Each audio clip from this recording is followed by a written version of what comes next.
शिक्षक की गुणवत्ता किसी भी देश के भविष्य निर्माण का मानदंड शिक्षा है। आज जबकि देश में सामाजिक, राजनीतिक, आर्थिक एवं अंतर्राष्ट्रीय समस्याओं का दलदल है, ऐसे समय में विशेषकर शिक्षक शिक्षा इन विभिन्न प्रकार की समस्याओं का हल ढूंढने में निर्णायक भूमिका अदा कर सकती है। इन समस्याओं एवं शिक्षा में भागीदारी के संदर्भ में वर्तमान पीढ़ी को देखकर अध्यापकों के दायित्वों, कार्यों, क्षमताओं, योग्यताओं, कार्यशैली तथा कौशल पर प्रश्न चिन्ह सा लग गया है। शिक्षकों के शिक्षण में किन्हीं कमियों का रह जाना इसका मूल कारण दिखाई देता है। शिक्षक के संदर्भ में H.G. वेल्स का कथन है, अध्यापक इतिहास का निर्माण करता है। राष्ट्र का इतिहास विद्यालयों में लिखा जाता है और विद्यालय अपने अध्यापकों से भिन्न नहीं हो सकते हैं। अतः आवश्यक है कि हम अपने भविष्य में यदि वर्तमान स्थिति को श्रेष्ठ रूप में देना चाहते हैं तो हमें श्रेष्ठ शिक्षकों को उनके मान सम्मान के अनुसार शिक्षण संस्थाओं में रखना ही होगा। अन्यथा इतिहास में हमें एक भूले हुए, पिटे हुए संस्था के रूप में, नागरिक के रूप में, शिक्षक के रूप में और विद्यार्थी के रूप में देखा जाएगा। अतः हर स्तर पर गुणवत्ता का निर्धारण करना हमारा प्रमुख उत्तरदायित्व है। शिक्षक प्रशिक्षण को प्रभावशाली एवं उपयुक्त बनाने के लिए वर्तमान की नई शिक्षण पद्धतियों, विधियों, तकनीकी के कौशल विकास को अपनाने के बाद भी शिक्षण प्रशिक्षण में अनेक कमियां हैं। उन्हें दूर करने के लिए एक बार पुनः समीक्षा की आवश्यकता है। वर्तमान युग में अध्यापक शिक्षण में आमूलचूल परिवर्तन लाने के लिए कुछ उत्तम सुझाव। जो परिस्थिति देखने में आ रही है उसमें शिक्षक प्रशिक्षण की गुणवत्ता में भारी कमी तथा अयोग्य संस्थानों का जन्म देखने को आया है और इस दृष्टिकोण से हम अच्छे शिक्षक राष्ट्र को नहीं दे पा रहे हैं। अतः आवश्यक है कि इस शिक्षक प्रशिक्षण प्रक्रिया में, शिक्षक शिक्षा प्रक्रिया में एक आमूलचूल परिवर्तन लाया जाए। इसके लिए शिक्षक इस बात के लिए स्वतंत्र हो कि वह नए प्रयोग परीक्षण कर सके और संप्रेषण की समुचित पद्धतियों, अपनी सामुदायिक समस्याओं तथा अपनी क्षमता और योग्यता के अनुरूप नए उपाय ढूंढ सके। वर्तमान में शिक्षक प्रशिक्षण की अवधि प्रशिक्षण संस्थाओं में 1 वर्ष रखी गई है, किंतु विभिन्न शिक्षा समितियों तथा शिक्षा आयोगों ने इसके महत्व को ध्यान में रखकर तथा एनसीईआरटी के क्षेत्रीय शिक्षण संस्थाओं में इस पाठ्यक्रम की सीमा को 2 वर्ष कर दिया गया है। हमें शिक्षक प्रशिक्षण के पाठ्यक्रम की सीमा 2 वर्ष करनी चाहिए ताकि विद्यार्थियों को हम व्यवहारिक ज्ञान अधिक स्तर पर, उच्च स्तर पर दे सकें। संपूर्ण प्रदेश में प्रशिक्षण संस्थाओं में प्रवेश की विधि एक ही होनी चाहिए। वर्तमान में इसमें काफी विसंगतियां हैं ताकि संपूर्ण प्रदेश के स्तर के छात्रों में परस्पर प्रतिस्पर्धा हो और श्रेष्ठ अध्यापक बनने के योग्य व्यक्तियों का समुचित रूप से चुनाव हो सके। छात्रों की कमियों में सुधार करने तथा उनके व्यवहार को सुधारने के लिए प्रशिक्षण संस्थाओं में अध्यापकों द्वारा शिक्षक की कक्षा कक्ष गतिविधियों एवं कार्यकलापों का समय समय पर निरीक्षण किया जाना चाहिए। छात्रों में प्रश्न पूछने की कला, समस्या तक पहुंचने एवं सही निष्कर्ष निकालने के गुण विकसित करने हेतु शिक्षण प्रशिक्षण संस्थाओं में सेमिनार, मानसिक उद्वेलन, ब्रेनस्टॉर्मिंग तथा सामूहिक वाद विवाद आदि शिक्षण विधियों को समाहित करना चाहिए। शिक्षक शिक्षा में गुणवत्ता में सुधार लाने के लिए राष्ट्रीय शिक्षक शिक्षा परिषद के मानदंडों को यथासंभव कार्यान्वित करना चाहिए। शिक्षक प्रशिक्षण संस्थाओं में सैद्धांतिक पक्षों के अतिरिक्त व्यवहारिक पक्ष पर अधिकाधिक ध्यान देने की आवश्यकता पर बल दिया जाना चाहिए। संस्थान में शिक्षा मनोविज्ञान को इस प्रकार प्रस्तुत किया जाना चाहिए कि छात्र अध्यापक उस कक्षा शिक्षण में व्यवहारिक रूप का कौशल विकसित कर सके।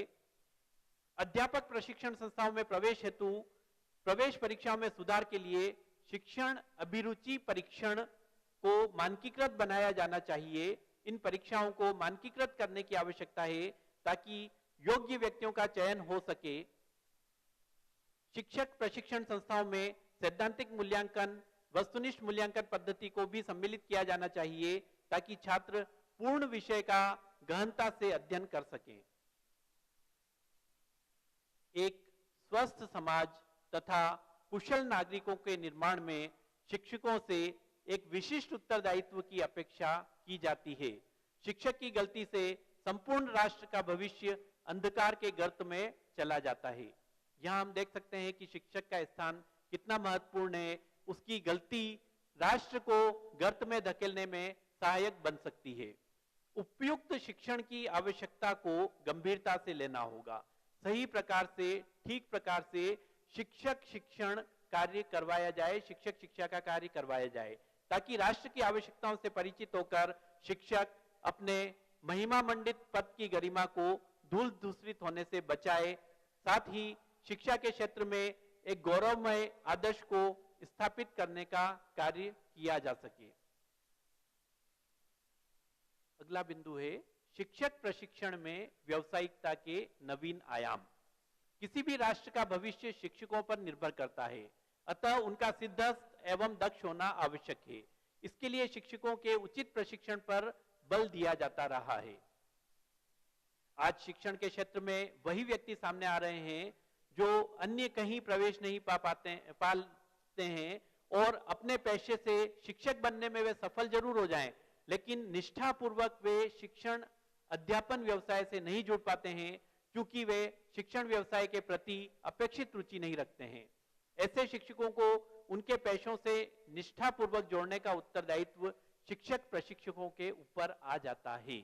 इस कार्य को कुशलता एवं पूर्णता से करने के लिए यह भी आवश्यक है कि शिक्षक प्रशिक्षक व्यावसायिक बने। बेहतर शिक्षक, शिक्षा के लिए शिक्षक प्रशिक्षक अन्य क्षेत्रों के विशेषज्ञों की भांति व्यावसायिक दक्षता का स्वयं में विकास करें। अपने व्यावसायिक विकास में सबसे महत्वपूर्ण भूमिका अध्यापक की स्वयं की होती है, परंतु इसमें शिक्षक प्रशिक्षण संस्थाओं की भूमिकाओं को भी कम नहीं माना जा सकता है। शिक्षक प्रशिक्षण संस्थान का वातावरण, भौतिक एवं अन्य सुविधाएं व्यावसायिकता के विकास में बाधक एवं सहायक सिद्ध हो सकती है। शिक्षक शिक्षण संस्थाओं के विकसित स्वमूल्यांकन प्रपत्र में वर्णित सामग्री के आधार पर संस्थान अपने शिक्षक प्रशिक्षकों के व्यावसायिक विकास में सहायता कर सकते हैं। हमें देखना होगा कि सभी शिक्षक प्रशिक्षण संस्थाओं में योग्य शिक्षकों की नियुक्ति सुनिश्चित की जा सके, तभी हम श्रेष्ठ शिक्षकों के निर्माण की ओर अग्रसर हो सकते हैं। शिक्षक शिक्षा से तात्पर्य केवल विद्यालयी शिक्षकों से ही नहीं लगाया जाना चाहिए।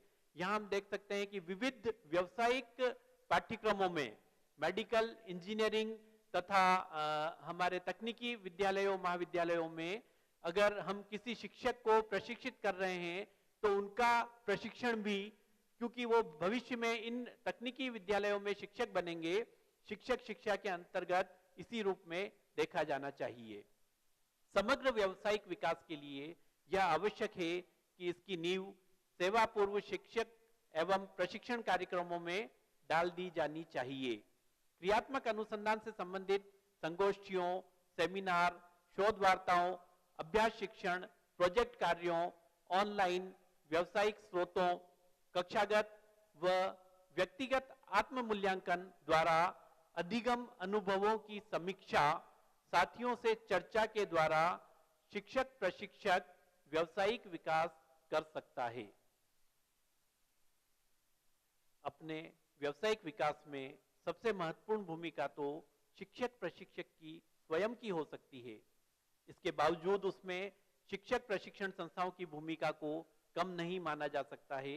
शिक्षक प्रशिक्षक जिस संस्थान में कार्यरत है उसका वातावरण, भौतिक व अन्य सुविधाएं उसके इस कार्य में बाधक एवं सहायक हो सकती है। इस प्रशिक्षण को और अधिक परिमार्जित करने के लिए भारत सरकार ने एनसीटीई एवं नाक, national council of teacher education and national accreditation and accountability council का निर्माण किया है। शिक्षक प्रशिक्षक का मुख्य कार्य होता है कि शिक्षकों को इस प्रकार शिक्षित करे कि उनके अंदर का विद्यार्थी न केवल सदैव सजीव रहे अपितु सदैव ही जागृत हो, उसमें स्फूर्ति बनी रहे। यही शिक्षण का आधार है।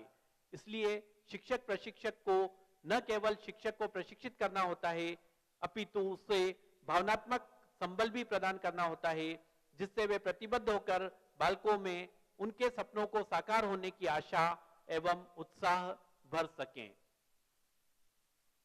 इसके लिए शिक्षक प्रशिक्षक को यह पता होना चाहिए कि उसे कब और कैसे करना है।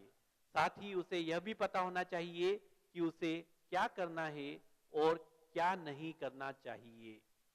इस प्रकार शिक्षण अधिगम के बारे में, इसके स्रोतों के बारे में व इसके प्रभाव के बारे में और इनके समाज के सामाजिक, आर्थिक, राजनीतिक तथा सांस्कृतिक परिप्रेक्ष्य में विचार करना अत्यंत आवश्यक है। शिक्षक प्रशिक्षक को अपने व्यवसाय के थिंक टैंक के रूप में कार्य करना होगा। समग्र व्यावसायिक विकास के लिए यह आवश्यक है कि इसकी नींव सेवा पूर्व शैक्षिक प्रशिक्षण कार्यक्रमों में ही डाल दी जाए। कक्षाओं में ऐसी व्यवस्था करनी चाहिए जो व्यावसायिक विकास में सहायक हो। कक्षागत व्यक्तिगत आत्ममूल्यांकन द्वारा अधिगम अनुभवों की समीक्षा की व्यवस्था होनी चाहिए। सृजनात्मकता को बढ़ावा देने वाले कार्यक्रम आयोजित करने चाहिए। व्यावसायिक विकास को अभ्यास, शिक्षण, प्रोजेक्ट कार्य तथा ऑनलाइन व्यावसायिक स्रोतों के माध्यम से बढ़ावा दिया जा सकता है। एमएड व एमफिल के सेमिनार एवं शोध वार्ताएं शिक्षा में व्यावसायिक विकास में सहायक होती है। अब हम शिक्षक प्रशिक्षण महाविद्यालयों को मान्यता देने वाली समिति के बारे में जानकारी प्राप्त करेंगे।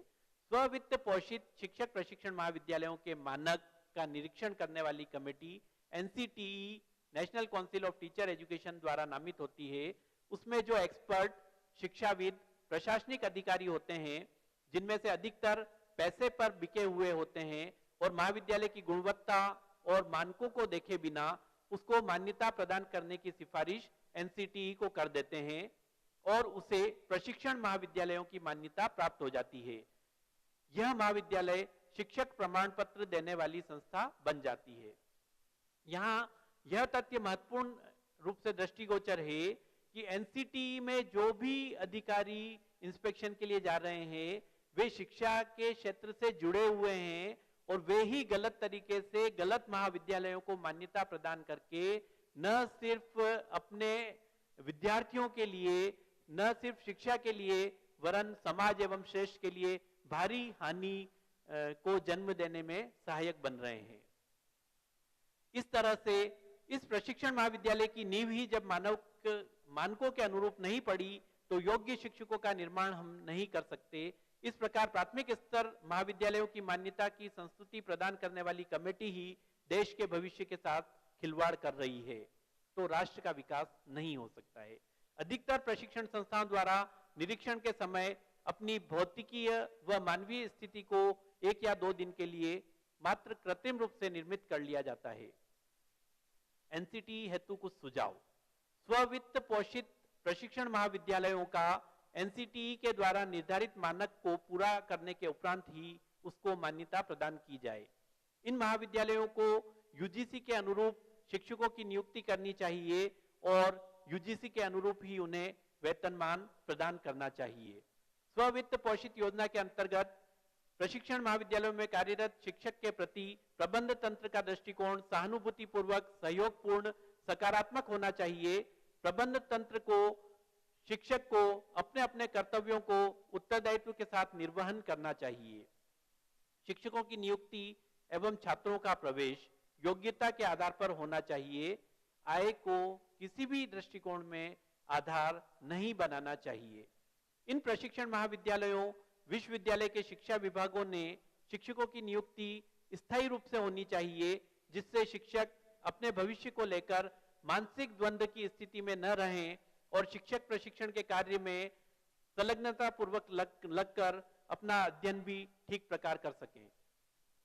इन प्रशिक्षण महाविद्यालयों में पुस्तकालय, शिक्षण तकनीकी प्रयोगशाला, मनोविज्ञान प्रयोगशाला, पाठ्य सहगामी कार्यकलापों की उचित व्यवस्था होनी चाहिए। प्रशिक्षण कार्य दिवस में छात्रों की उपस्थिति अनिवार्य होनी चाहिए। यहाँ देखने में आया है कई महाविद्यालय ऐसे हैं जो 20-25 हजार रुपए लेकर छात्रों को पूरी उपस्थिति देकर नियमित अध्यापन की डिग्री बिना उसके एक भी दिन महाविद्यालय निर्धारित किए प्रदान करवा देते हैं, जबकि न्यूनतम 75% 75% अटेंडेंस हमारे यहाँ विश्वविद्यालय द्वारा किसी भी नियमित पाठ्यक्रम को पूरा करने के लिए आवश्यक है। इस शिक्षा नीति का निर्माण करने वाली समिति में शिक्षाविद, समाजशास्त्रियों को आवश्यक रूप से सम्मिलित करना चाहिए, जिससे कि स्थायी शिक्षा नीति का निर्माण और उसका क्रियान्वयन किया जा सके। सरकार को शिक्षक प्रशिक्षण महाविद्यालयों के प्रति उचित ध्यान एवं स्थायी शिक्षा नीति का निर्माण, स्पष्ट रूप से क्रियान्वयन निर्धारण करना चाहिए और स्ववित्त पोषित प्रशिक्षण महाविद्यालयों के शिक्षण कार्यों का निरीक्षण करने के लिए एक निरीक्षण दल का गठन करना चाहिए, जिससे इस प्रशिक्षण कार्य ठीक प्रकार नहीं कर पाने वाले विद्यालयों की मान्यता तत्काल प्रभाव से समाप्त की जा सके। शिक्षकों को कार्य करने हेतु स्वतंत्रता प्रदान करने के लिए प्रशासनिक दबाव से पूर्णतया मुक्त रखा जाना चाहिए। सेवारत प्रशिक्षण कार्यक्रम के गुणात्मक सुधार के संबंध में पाठक तथा दवे का विचार इस प्रकार है। सेवारत शिक्षकों को 3 वर्ष तथा 10 वर्ष की अवधि पूर्ण करने के उपरांत 30 दिनों की तथा 6 माह के पाठ्यक्रम की व्यवस्था, उन्हें समृद्ध विषय वस्तु, नई प्रवृत्तियों तथा कार्य अनुसंधान की जानकारी देने के लिए अनिवार्य रूप से की जाए, ताकि उनका जो पुनश्चर्या कार्यक्रम है, रिफ्रेशर कोर्स है, वो ठीक प्रकार से हो सके। सेवारत प्रशिक्षण हेतु प्रशिक्षण कॉलेजों में एक विस्तार सेवा केंद्र की स्थापना होनी चाहिए, ताकि आसपास के स्कूलों शिक्षकों को नई अभिवृत्तियों, पाठ्यचर्या को लागू करने की व्यवहारिक कठिनाइयों का उन्मूलन किया जा सके। सामान्यतः यह देखने में आया है कि एनसीईआरटी जैसी संस्थाएं कुछ पाठ्यचर्या में परिवर्तन लाती है, लेकिन ग्राउंड लेवल पे, विद्यालय स्तर पे शिक्षकगण उसको ठीक प्रकार से लागू नहीं कर पाते हैं, समझ नहीं पाते हैं। अतः कुछ इस प्रकार की प्रक्रियाएं संलग्न की जाए, जिससे विद्यालय के शिक्षकों को न्यूनतम स्तर पर ही सही कुछ जानकारी ठीक प्रकार से प्राप्त हो सके और वो इनके द्वारा बनाई गई पाठ्यचर्याओं को ठीक प्रकार से अपने विद्यालयों में विद्यार्थियों पे लागू कर सकें। सेवारत शिक्षक प्रशिक्षण के संदर्भ में राष्ट्रीय स्तर पर नीति निर्माण किया जाना आवश्यक है। सेवारत प्रशिक्षण से जुड़ी सभी संस्थाएं एनसीईआरटी, एससीईआरटी, एसआईई, शिक्षा विभाग, विश्वविद्यालयों के तथा शिक्षक संघों जैसी विभिन्न सरकारी एवं गैर सरकारी संगठनों को समेकित रूप से प्रयास करने का कार्य करना चाहिए। प्रशिक्षण संस्थाओं को वर्ष में एक बार स्कूलों का निरीक्षण करने तथा उनके गिरते हुए स्तर को सुधारने हेतु योजना निर्माण एवं क्रियान्वयन का दायित्व सौंपना चाहिए। अब हम शिक्षक शिक्षा की गुणवत्ता के संवर्धन हेतु कुछ सुझाव हैं, उन्हें देखेंगे। क्योंकि शिक्षक ही स्वस्थ एवं सशक्त राष्ट्र की कुंजी है, अतः उसका प्रशिक्षण तथा शिक्षा संबंधी नवीन तथ्यों, विधियों, सिद्धांतों आदि से परिचित करा के उसकी व्यावसायिक कुशलता, दक्षता में वृद्धि करना नितांत आवश्यक है। तभी शिक्षक कुशल, जागरूक तथा बौद्धिक साहस वाले प्रतिभा संपन्न विद्यार्थियों को उत्पन्न कर सकेगा। इसके लिए आवश्यक है कि शिक्षक शिक्षा में व्याप्त समस्त दोषों को यथाशीघ्र दूर किया जाए। शिक्षा से जुड़े प्रत्येक व्यक्ति अपने कर्तव्यों की जवाबदेही स्वयं सुनिश्चित करे। एनसीटीई द्वारा इन शैक्षिक संस्थाओं के लिए संपुष्ट स्तर निर्धारण कर शिक्षकों की सतत शिक्षा तथा व्यावसायिक विकास के लिए मार्गदर्शी सिद्धांतों को तैयार करे और शिक्षक शिक्षा के क्षेत्र में नवीनता तथा उच्च कोटि के मौलिक अनुसंधानों को प्रोत्साहन दे।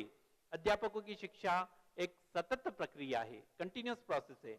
अतः सतत शिक्षा तथा इस नीति में दिए गए विविध आयामों की आवश्यकता पर बल देते हुए इसे व्यवहारिक रूप प्रदान किया जाए, तभी शिक्षक अपने शिक्षण काल में ज्ञान में वृद्धि और उसका परिमार्जन कर सकता है। इस संबंध में श्री रविन्द्रनाथ टैगोर का यह विचार अक्षरशः सत्य प्रतीत होता है। A teacher can never truly teach unless he is still learning himself. A lamp can never light another lamp unless it continues to burn its own flame. सेवाकालीन शिक्षक शिक्षा का समर्थन करते हुए कोठारी कमीशन तथा राष्ट्रीय शिक्षा नीति ने भी इसकी उपयोगिता एवं महती भूमिका के कारण प्रशिक्षित या अप्रशिक्षित सेवारत अध्यापकों के लिए इसे अनिवार्य बताया है। राष्ट्रीय शिक्षा नीति द्वारा प्रस्तावित शिक्षक शिक्षा से संबंधित विभिन्न संस्थानों में कार्यरत स्टाफ का अलग से कैडर विकसित किए जाने वाले संप्रत्यय को भी शीघ्रातिशीघ्र व्यवहारिक रूप प्रदान किया जाए, जिससे उच्च अध्ययन तथा मौलिक अनुसंधान को प्रोत्साहन मिल सके। प्रशिक्षण को उपयोगी, आकर्षक तथा जीवंत बनाकर छात्राध्यापकों के दृष्टिकोण को सकारात्मक बनाया जाना आवश्यक है। इसके विभिन्न आयामों को यदि हम दृढ़ संकल्प होकर लागू करेंगे तो निसंदेह शिक्षक शिक्षा की गुणवत्ता का संरक्षण, संवर्धन तथा विकास कर समाज तथा राष्ट्र के निर्माण में महत्वपूर्ण भूमिका अदा कर सकते हैं। अगला बिंदु, शिक्षक प्रशिक्षण संस्थाओं में शिक्षण अभ्यास कार्य का अध्ययन। वर्तमान परिस्थिति यह है कि शिक्षक प्रशिक्षण संस्थाओं में अभ्यास कार्य मात्र खाना पूर्ति हो गया है और शिक्षकों का वास्तविक प्रयोगात्मक विकास जो होना चाहिए, कौशलों का विकास होना चाहिए, वह हम ठीक प्रकार से नहीं कर पा रहे हैं, जिसके कई सारे घटक हैं। और यही कारण है कि इन शिक्षण संस्थाओं से निकलने वाले अधिकतर शिक्षकों में न तो शिक्षा और न ही शिक्षण के प्रति अंतर्दृष्टि विकसित हो रही है और न ही शिक्षण कौशलों का विकास हो रहा है और न ही उनमें शिक्षण कार्य के प्रति रुचि है। वे बस किसी भी तरह परीक्षा उत्तीर्ण करके सर्टिफिकेट, डिप्लोमा, डिग्री प्राप्त करने में संलग्न हैं। शिक्षक को अपने विषय का ज्ञाता होना चाहिए, ज्ञान को शिष्य तक हस्तांतरित करने के कौशलों में दक्ष होना चाहिए। शिक्षक प्रशिक्षण कार्यक्रम एक और शिक्षण, छात्र तथा सामाजिक और विद्यालयी पहलुओं का सैद्धांतिक ज्ञान देते हैं तथा दूसरी ओर सिद्धांतों और शिक्षण कौशलों के ज्ञान का भी छात्र को अभ्यास करवाते हैं। बहुत से शिक्षा शास्त्री इस बात से सहमत हैं कि छात्राध्यापक को क्रमशः अनुदेशन की विस्तृत अवधि में संपूर्ण उत्तरदायित्व ग्रहण करने के लिए प्रशिक्षण दिया जाना चाहिए। प्रशिक्षण के दौरान ही उसे पूर्ण रूप से शिक्षक के रूप में कार्य करने के अवसर प्रदान किए जाने चाहिए और उसको सुधार करने के लिए शिक्षक प्रशिक्षकों को निरंतर प्रयास करने चाहिए। अधिकतर प्रशिक्षण कार्यक्रमों में शिक्षण अभ्यास महज खानापूर्ति बनकर रह गया है। शिक्षण अभ्यास की दुर्व्यवस्था के प्रमुख कारण अभ्यास विद्यालयों की कमी, शिक्षण अभ्यास की परंपरागत विधियां, प्रायोगिक कार्यों की अपेक्षा सैद्धांतिक पाठ्यक्रम पर अधिक बल दिया जाना, विलंब से सत्रारंभ का होना और लंबे समयावधि का अभाव होना, योग्य शिक्षकों और संसाधनों का अभाव होना है। इसके अंतर्गत अध्यापन अभ्यास कार्य में दोषों के निवारण के लिए हम निम्न सुझाव अपना सकते हैं। सैद्धांतिक और प्रयोगात्मक विषयों के पाठ्यक्रमों को व्यवस्थित या नियोजित किया जाना चाहिए और उनके मध्य अनुपात निश्चित करना चाहिए। प्रत्येक प्रशिक्षण विद्यालय के पास अनिवार्य रूप से मॉडल स्कूल की व्यवस्था होनी चाहिए। अभ्यास कार्य विद्यालयों को विश्वास में लेना चाहिए और सहयोगी विद्यालयों को विशिष्ट अनुदान एवं साधनों की सुविधाएं प्रदान की जानी चाहिए, क्योंकि कई बार यह भी देखने में आता है कि शिक्षक प्रशिक्षण विद्यालयों में तो कुछ संसाधन हैं, लेकिन जिन विद्यालयों में अभ्यास कार्य हो रहा है वहां संसाधनों का अभाव है, जिसके कारण भी प्रशिक्षण जिन शिक्षकों का करवाया जा रहा है वे ठीक प्रकार से विद्यालय में संसाधनों का उपयोग नहीं कर पाते हैं। सत्र नियमित करने की दिशा में अवकाशों की संख्या घटाने और कार्य दिवसों को बढ़ाने के लिए हर संभव उपाय किए जाने चाहिए। अध्यापकों की योग्यता पर विशेष ध्यान देते हुए स्थायी नियुक्ति एवं चयनित वेतनमान, सिलेक्शन ग्रेड उनको प्रदान की जानी चाहिए। पाठ्यक्रम शिक्षण प्रक्रिया के 4 आधार स्तंभों शिक्षक, शिक्षार्थी, पाठ्यक्रम एवं वातावरण में एक महत्वपूर्ण घटक है। पाठ्यचर्या विद्यालय अनुभवों तक ही सीमित नहीं होती, अपितु उनमें विद्यालय से बाहर संपादित की जाने वाली समस्त क्रियाओं की पूर्ति के लिए संपादित किया जाता है। अतः शिक्षक प्रशिक्षकों को पाठ्यचर्या निर्माण में भी दक्ष होना चाहिए और वे एक समाज और राष्ट्र के हित में अपने ज्ञान और चिंतन को, विद्यार्थियों के ज्ञान और चिंतन को उच्च स्तर पर विकसित कर सकें, इसकी अत्यंत आवश्यकता है। राममूर्ति समीक्षा समिति के अनुसार पाठ्यक्रम में प्रजातंत्र, धर्मनिरपेक्षता, समाजवाद, वैज्ञानिक स्वभाव, ईमानदारी, निष्ठा, साहस, व्यय, सभी प्रकार के जीवधारियों, विभिन्न संस्कृतियों और भाषाओं के प्रति सम्मान आदि मूल्यों को शामिल किया जाना चाहिए। शिक्षक शिक्षा की पाठ्यचर्या तथा प्रक्रियाओं को विविध प्रकार से सांस्कृतिक विषय वस्तु के जरिए समृद्ध बनाया जाए तथा इन सांस्कृतिक ज्ञान को प्रदान करने वाले शिक्षकों की भूमिका को महत्वपूर्ण बनाया जाए। शिक्षकों को तनाव मुक्त रखने के लिए हर संभव प्रयास किए जाने चाहिए। बदलते सामाजिक परिवेश में शिक्षक प्रशिक्षण कार्यक्रम का पाठ्यक्रम। ओटावा के अनुसार शिक्षा समाज का अनुकरण करती है। जैसे सामाजिक, राजनीतिक, आर्थिक परिवर्तन होंगे, शिक्षा के उद्देश्यों में भी परिवर्तन होंगे। शिक्षक की समाज में भूमिका को दृष्टिगत करते हुए यह आवश्यक है कि शिक्षक प्रशिक्षण कार्यक्रम के बदलते सामाजिक परिवेश के अनुसार पाठ्यक्रम को समाहित किया जाना चाहिए। वर्तमान में नवीन शैक्षिक पद्धतियों का जन्म हो रहा है कंप्यूटर शिक्षा को भी पाठ्यक्रम में शामिल करना आवश्यक है। मानवाधिकारों की बात उठ रही है तथा यह एक महत्वपूर्ण विषय है जिसको शिक्षक प्रशिक्षण पाठ्यक्रम में आवश्यक रूप से शामिल किया जाना चाहिए तथा विभिन्न दर्शनों की भी शिक्षक प्रशिक्षण पाठ्यक्रम में समाहित होने की आवश्यकता है, जिससे विद्यार्थियों का श्रेष्ठ विकास हो सके और वे भविष्य में अच्छे शिक्षक बनकर समाज को दिशा दिखा सकें। इन दर्शनों को भी शिक्षक प्रशिक्षण कार्यक्रमों में महत्वपूर्ण स्थान देना चाहिए, क्योंकि जो भी वैकल्पिक पत्र चलाए जा रहे हैं उनका अध्ययन करने पर छात्राध्यापक अध्यापन कार्य करता है तो उसे विभिन्न विषयों को पढ़ाने में परेशानी आती है। कंप्यूटर के लिए अधिकतर संस्थाओं से यह जानकारी आती है कि उनमें फीस ले ली जाती है, लेकिन कंप्यूटर शिक्षा प्रदान नहीं की जाती है। वे शिक्षण संस्थाएं मात्र अपना आर्थिक स्तर बढ़ाने के लिए विद्यार्थियों से फीस ले रहे हैं। अतः इन पर नियंत्रण करने की आवश्यकता है और शिक्षा विभागों में जो विभिन्न विश्वविद्यालयों में कार्यरत हैं और महाविद्यालयों के लिए शिक्षक प्रशिक्षण का पाठ्यक्रम एक समान होना चाहिए। शिक्षकों के वृत्तिक विकास। वर्तमान युग में शिक्षकों का व्यवसायिक विकास या वृत्तिक विकास एक मुख्य विषय बन गया है। इससे कुछ प्रश्न उठते हैं। वृत्ति क्या है, वह किस प्रकार अन्य व्यवसाय से अलग है, शिक्षण को किस हद तक एक व्यवसाय वृत्ति के रूप में स्वीकार करना चाहिए, क्या शिक्षक की वृत्त्यात्मकता को मापा जा सकता है, शिक्षकों के वृत्तिक विकास के कौन कौन से मार्ग हैं, अथवा शिक्षकों का वृत्तिक विकास किस प्रकार किया जाना चाहिए। किसी भी व्यवसाय में सामान्यतः निम्न लक्षण पाए जाते हैं। दीर्घकालीन शिक्षा प्रशिक्षण और कार्यानुभव का समय लंबा होना, सामाजिक प्रतिबद्धता, वृत्ति का समाज की किसी आवश्यकता की पूर्ति से संबंधित होना और अपनी सेवार्थ उचित शुल्क लेने का अधिकार। सामान्यतः ये सभी लक्षण शिक्षा के क्षेत्र में पाए जाते हैं, अतः हम शिक्षा को एक वृत्ति के रूप में मान सकते हैं, ले सकते हैं। एक वृत्तिक संघ का होना, यह भी एक महत्वपूर्ण घटक है।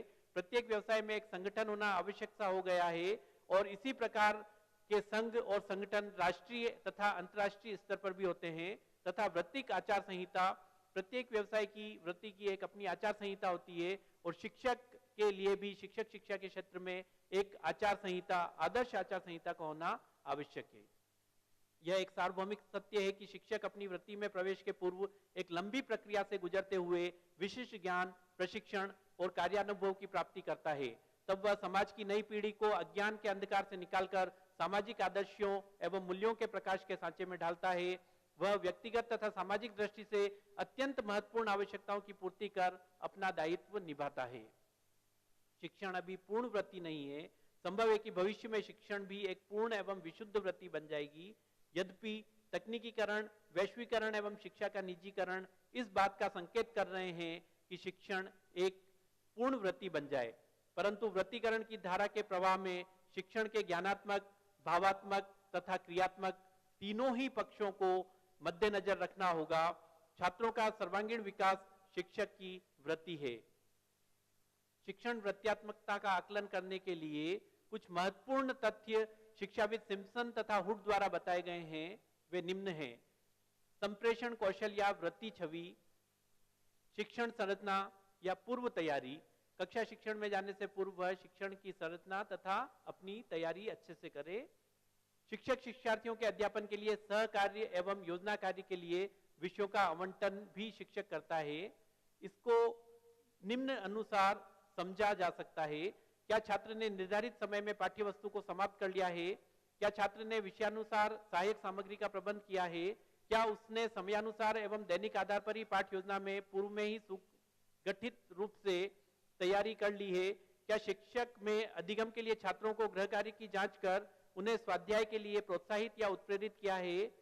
क्या छात्र ने उपयुक्त सभी कार्य नियमबद्धता एवं क्रम से पूरे किए हैं? अगला है समयबद्धता एवं उपस्थिति। उत्साह एवं वृत्तिक प्रतिबद्धता। शिक्षक में अपने वृत्ति के प्रति निष्ठा एवं प्रतिबद्धता होना अत्यंत आवश्यक होता है। अध्यापकों की व्यावसायिक आचार नीति में निम्न बातें सामने आती है। व्यावसायिक प्रशिक्षण होना चाहिए, अध्यापक को विषय का पूर्ण ज्ञाता होना चाहिए तथा व्यवसाय के प्रति निष्ठा होनी चाहिए। प्रत्येक अध्यापक को अपने व्यवसाय के प्रति उत्साह और उमंग की भावना रखनी चाहिए। प्रयोगात्मक दृष्टिकोण रखना चाहिए। पाठ्य सहगामी क्रियाओं में रुचि लेनी चाहिए और शिक्षा के उद्देश्यों के प्रति सदैव जागरूक होना चाहिए। इस प्रकार हम देखते हैं कि एक आदर्श अध्यापक को विभिन्न गुणों से युक्त होना चाहिए। संक्षेप में, प्रत्येक अध्यापक को छात्रों का नैतिक, बौद्धिक, शारीरिक विकास करने के लिए सर्वप्रथम स्वयं को तैयार करना होगा। अन्य शब्दों में, अध्यापक जिन गुणों को अपने छात्रों में उत्पन्न करना चाहता है, इसके लिए आवश्यक है कि सर्वप्रथम उन गुणों का विकास स्वयं में भी करे। अध्यापक वृत्तिक संगठन विभिन्न प्रांतीय, जिला, राज्य एवं राष्ट्रीय स्तर पर तथा वैश्विक स्तर पर अध्यापकों के संगठन बने हुए हैं। ये संगठन प्राथमिक शिक्षक, माध्यमिक शिक्षक तथा व्याख्याताओं के लिए, विश्वविद्यालय शिक्षकों के लिए, महाविद्यालय शिक्षकों के लिए अलग अलग हैं। पहले स्कूली शिक्षा हेतु एक ही संघ था। अब राजनीति में प्रवेश मिल जाने के कारण व्यक्ति विशेष के नाम पर संघ चल रहे हैं, जैसे अंबेडकर संघ है, शर्मा संघ है, राठौड़ संघ है। इस प्रकार के संघ राजस्थान में कार्यरत हैं। प्रत्येक स्तर पर अलग अलग संघों का अस्तित्व है और वे मान्यता प्राप्त हैं। राष्ट्रीय अध्यापक शिक्षा परिषद ने भी इस संदर्भ में एक कार्य किया है। भारत सरकार ने 1993 में इसकी स्थापना की थी और परिषद के द्वारा निम्न कार्य सामने आए। न्यूनतम सुविधाओं की प्राप्ति करना, प्रशिक्षित अध्यापकों की समस्याओं को दूर करना, शिक्षा का विस्तार करना, अध्यापकों की गुणवत्ता एवं उनकी संख्या को बनाए रखना तथा उनकी गुणवत्ता पर ध्यान देना। यह संघ शिक्षकों के व्यावसायिक उन्नयन तथा अन्य सुविधाओं के लिए केंद्र सरकार को परामर्श देता है। राष्ट्रीय शिक्षक शिक्षा परिषद अपने शिक्षकों के हितों को ध्यान में रखते हुए उनके विकास के लिए तथा समाज एवं राष्ट्र की नीतियों, उद्देश्यों को दृष्टिगत रखते हुए शैक्षिक विकास, शिक्षा के समस्त स्तर पर विकास के लिए, शिक्षकों के विकास के लिए अपना अनुमोदन करता है। International association of teacher education भी अंतर्राष्ट्रीय स्तर पर विश्वविद्यालय एवं विद्यालय शिक्षकों का संगठन है, जिसने कुछ सुझाव प्रस्तुत किए हैं। इस प्रकार यह संगठन शिक्षक की स्थिति को सुदृढ़ बनाने, उनकी सेवा को बेहतर बनाने तथा समाज में प्रतिष्ठा अर्जित करने के लिए संघर्षरत हैं। सभी शिक्षक संघों द्वारा जिला तथा प्रादेशिक स्तरों पर सम्मेलन किया जाता है। उसके फलस्वरूप जो महत्वपूर्ण निर्णय लिए जाते हैं, उनसे सरकार को अवगत कराया जाता है। विविध समय पर इन संगठनों द्वारा प्रयास करके शिक्षकों की सेवा शर्तों और वेतनमान में परिवर्तन हुआ है, वह इस दिशा में एक महत्वपूर्ण कदम है। हमारे यहाँ दो प्रकार के शिक्षक संगठन देखने में आते हैं। पहला है हॉरिजॉन्टल टीचर ऑर्गेनाइजेशन, ऊर्ध्वाधर, जिसमें हम देख सकते हैं कि यदि एक +2 लेवल का कोई विद्यालय है तो उसमें विभिन्न विषयों के शिक्षक संगठन, जैसे भौतिक विज्ञान शिक्षक संगठन, रसायन विज्ञान शिक्षक संगठन, गणित शिक्षक संगठन, हिंदी शिक्षक संगठन, संस्कृत शिक्षक संगठन, भूगोल शिक्षक संगठन, राजनीति विज्ञान शिक्षक संगठन, इतिहास शिक्षक संगठन, इस प्रकार प्रत्येक विषय के शिक्षकों का संगठन हो जो उस विषय से संबंधित शिक्षकों की समस्याओं को, पाठ्यक्रमों को तथा शिक्षा में जितने भी घटक निहित हैं उनके संदर्भ में विकास के दृष्टिकोण से अपना सोच रखे और निरंतर विकास के लिए न सिर्फ सरकार को सुझाव दे वरन शिक्षकों के विकास के लिए, शैक्षिक उन्नयन के लिए भी उन्हें प्रेरणा दे। दूसरा संगठन इसमें इस प्रकार का होता है जो वर्टिकल टीचर्स ऑर्गेनाइजेशन कहा जा सकता है, जिसको लंबवत शिक्षक संगठन कहा जा सकता है। इसके अंतर्गत हम प्रारंभ में प्राथमिक या पूर्व प्राथमिक शिक्षक स्तर शिक्षक संगठन, फिर प्राथमिक स्तर शिक्षक संगठन, फिर माध्यमिक स्तर शिक्षक संगठन, फिर उच्च माध्यमिक स्तर विद्यालयी शिक्षक संगठन, फिर महाविद्यालय स्तर शिक्षक संगठन, फिर विश्वविद्यालय स्तर शिक्षक संगठन, फिर राज्य स्तरीय शिक्षक संगठन जिसमें राज्य के सभी विश्वविद्यालयों के शिक्षक समाहित हों, और फिर अंतर्राष्ट्रीय शिक्षक संगठन को ले सकते हैं। ये विभिन्न स्तर पर नीचे से ऊपर तक प्रत्येक स्तर का शिक्षक संगठन अपने स्तर विशेष में उस विद्यालय, महाविद्यालय या विश्वविद्यालय के सर्वांगीण विकास और शिक्षकों के सर्वोत्तम उन्नयन, विद्यार्थियों के दृष्टिकोण से श्रेष्ठ वातावरण, शैक्षिक वातावरण और पाठ्यक्रमों के निर्माण के संदर्भ में अपने विचार रखता है। हालांकि भारत में शैक्षिक संगठनों की उपादेयता अभी विस्तृत रूप से सामने नहीं आई है, फिर भी ब्रिटेन एवं अमेरिका में शैक्षिक संगठनों का एक अपना महत्वपूर्ण योगदान है और इसके माध्यम से वे सरकार को सुझाव देते हैं और सरकार इनके सुझावों को मुख्य रूप से मानती है और उसी के आधार पर शिक्षा जगत में परिवर्तन करने का प्रयास किया जाता है। यह निसंदेह एक स्वाभाविक तथ्य है कि यदि हम शिक्षकों को उचित मान सम्मान एवं स्तर प्रदान करते हुए श्रेष्ठ कार्य की ओर शिक्षा के लिए पूर्ण समर्पित भाव से अग्रसर करने का प्रयास कर सके तो शिक्षक शिक्षा का क्षेत्र न सिर्फ समाज एवं राष्ट्र के लिए योग्य शिक्षकों को उत्पन्न करेगा, वरन संपूर्ण विश्व में विश्व बंधुत्व और शांति की स्थापना में एक महत्वपूर्ण कदम साबित होगा।